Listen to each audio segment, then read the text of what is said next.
একটি বর্গাকার পার্কের ক্ষেত্রফল 1024 বর্গমিটার। ওই পার্কটির প্রত্যেক বাহুর দৈর্ঘ্য ও পরিসীমা কত? তাহলে আগে ছবিটা আঁকছি, দেখো এটা হলো একটা বর্গাকার পার্ক। এই পার্কের ক্ষেত্রফল দেওয়া আছে 1024। তাহলে এর প্রত্যেকটা বাহুর দৈর্ঘ্য বের করতে বলেছে আর পরিসীমা।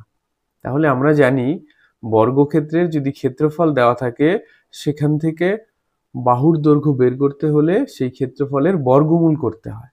তাহলে এখানে ক্ষেত্রফল কত দেওয়া আছে? 1024। তাহলে লিখব বাহুর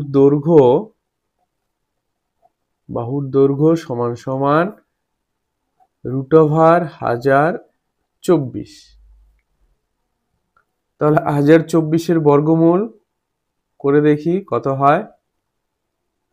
3 দিয়ে 3 × 9, 1 24, 6 2 দিয়ে যাবে, 2 দুগুণে 4, 6 দুগুণে 12। তাহলে কত বেরোলো? 32 মিটার।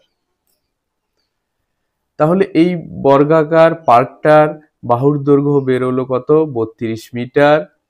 পরিসীমা বের করতে বলেছে। তাহলে আমরা জানি বর্গক্ষেত্রের পরিসীমা সমান সমান হয় 4 × বাহুর দৈর্ঘ্য।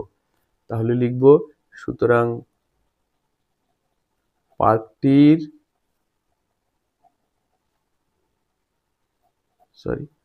পার্কটির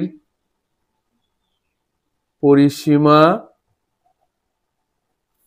ইকুয়াল টু 4 × একটি বাহুর দৈর্ঘ্য। তাহলে 4 × একটি বাহুর দৈর্ঘ্য কত? 32 মিটার।